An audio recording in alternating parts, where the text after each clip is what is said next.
नमस्कार. या आधीच्या व्लॉगमध्ये आपण बिरोबांचे बनातील मंदिर पाहिले. आरेवाडीतील मंदिरापासून फक्त 4-5 किलोमीटरच्या अंतरावर ढालगावच्या डोंगरावरती बिरोबांचे मूळ मंदिर आहे. चला तर मंडळी, बिरोबांच्या मूळ देवस्थानाचे देखील दर्शन करू. बिरोबांच्या जन्माबद्दल एक आख्यायिका प्रसिद्ध आहे. ब्रह्मपुत्र प्रजापती दक्ष यांनी एका महायज्ञाचे आयोजन केले होते, पण त्यांनी महादेवांना आमंत्रण दिले नाही.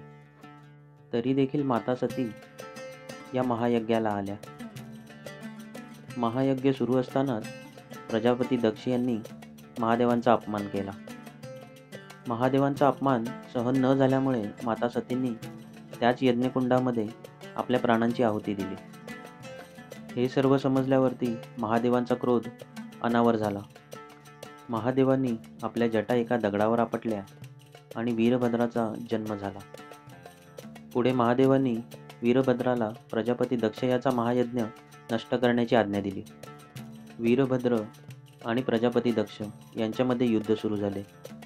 युद्धादरम्यान प्रजापती दक्ष यांचा पराभव झाला आणि वीरभद्राने त्यांचे मुंडके उडवले. प्रजापती दक्ष यांचे मुंडके त्यांच्याच यज्ञकुंडात पडून भस्म झाले.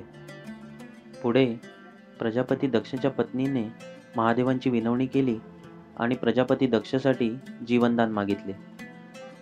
म्हणून महादेवांनी वीरभद्राला आज्ञा केली की तू जंगलात जा आणि जंगलात तुला जे पहिले जनावर दिसेल त्याचे मुंडके छाटून घेऊन ये. महादेवांच्या आज्ञेनुसार वीरभद्र जंगलात आले. जंगलात फिरत असताना एका महारानावरती त्यांना बकऱ्या दिसल्या. त्यातील एका बकऱ्याचे मुंडके वीरभद्राने कापले. हा सर्व प्रकार बकऱ्यांच्या मालकाने लांबून पाहिला. तो धावत आला आणि बकऱ्यासाठी आक्रोश करू लागला. तेव्हा वीरभद्र त्याला म्हणाले की मी तुझा बकरा तर जिवंत करू शकत नाही, पण द्वापर युगात मी धनगर समाजात जन्म घेईन आणि पूर्ण समाजाचे कल्याण करीन. पुढे वीरभद्रांनी ते बकऱ्याचे मुंडके महादेवांना आणून दिले.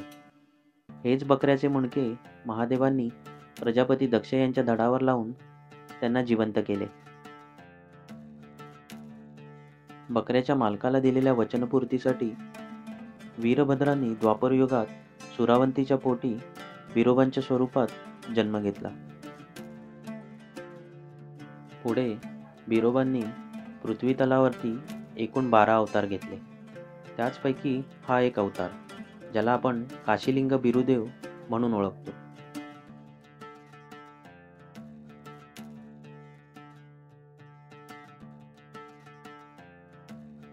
जर तुम्हाला ही बिरोबांची जन्मकथा आवडली तर या व्हिडिओला लाईक आणि शेअर नक्की करा. तसेच असेच नवनवीन व्हिडिओ पाहण्यासाठी चॅनलला सबस्क्राईब करा. चला आता भेटू पुढच्या ब्लॉगमध्ये.